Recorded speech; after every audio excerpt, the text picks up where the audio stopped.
Welcome back to another video at The Craft People. Today we're going to be talking about how to make a gnome hat from a sweater. And if you're not already subscribed, make sure you hit that subscribe button. This video is going to be in a long playlist that breaks down every single individual step on how to make the perfect gnome. All right, let's get right into it. So I like to source my sweaters from Goodwills, Arcs, sweaters that I've had in my closet for a really long time that I just know I'm not going to use. Same thing with friends and family. The reason why I like sweaters is because the knitted material is really perfect to work with when you're putting it over a gnome, which we'll talk about in the future, as opposed to that like rigid craft material that you can get from places like Hobby Lobby. Now, I really like to hit up a bunch of different Goodwills because what makes my gnome so unique is that they're all one of a kind, different colors, and fun. All right, so now that we have our sweater, I just picked this one up today. It's a medium size. It doesn't matter what size sweater that you get, but you're gonna start with that seam line. So really the first step when I'm looking at a sweater is I'm trying to pare down all of the seam lines so that I can see what kind of hat material I have to work with. So we're gonna go ahead and do that on both sides of the sweater. Make sure you have some really sharp scissors. I have my favorite scissors linked up in the description box. I also can sharpen them just with a regular knife sharpener when they get dull, because they definitely do after cutting hundreds, if not thousands of sweaters. We're gonna go ahead and go along that seam line as well, just to open her up, and then along the neck. Now, most sweaters you can get about 4 to 6 or 7 hats out of.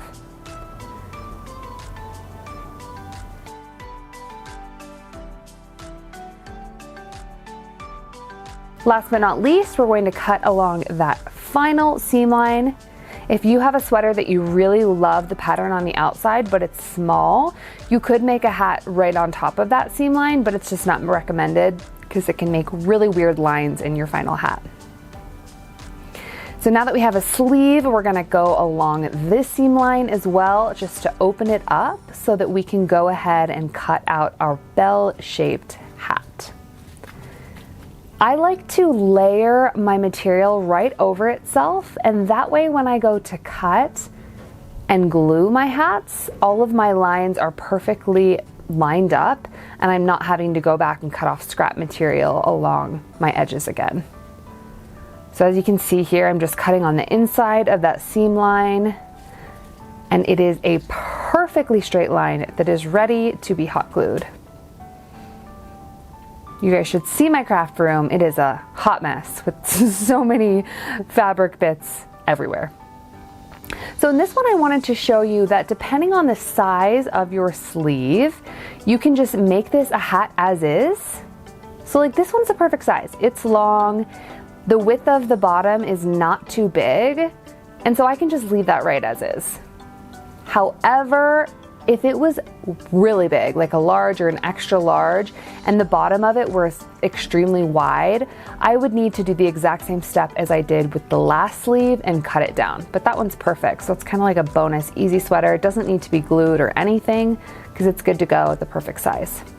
All right, so we're gonna start with one of our larger pieces. I like to kind of just play with it a little bit to figure out where am I gonna find the best hat shape while also preserving the most amount of material so that I can make more hats from this sweater. Once you figure out where the best area is gonna be, I always try to cut on the inside of those seam lines. And you can see that big chunky seam line, I'm going to cut on the left side of it so that none of that is in my final hat. Perfect. The first one's easy. The second one, once you've already cut into the wide part of the sweater, is a little tricky to try to find where can I get that same bell-shaped hat? Can I? And this time I'm seeing that like, okay, I can do it. It's a bit skinny at the top, but it still will be doable. Especially if I maybe want to do like a mini gnome, it'll work perfectly. I'm going to cut along the inside of that seam line and try to preserve as much material along the top there since it's already skinny up there. So many scraps. Perfect.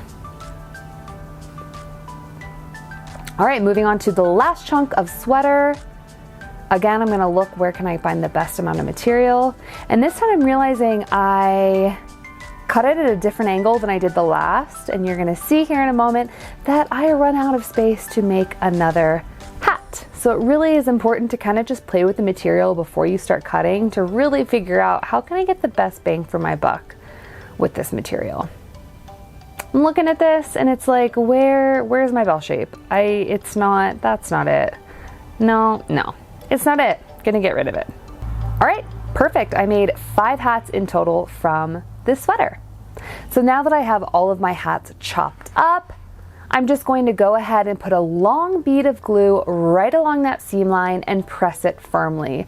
You can use a variety of different things to press this firmly, but I recommend using some long metal. It'll really just help that seal nicely. And also when dried glue gets stuck to it, it's easy to just peel it right off. You're just going to repeat that step for each one of the hats that you cut, and then when you're all done, just pull it inside out and you are ready to go and put that baby on a gnome.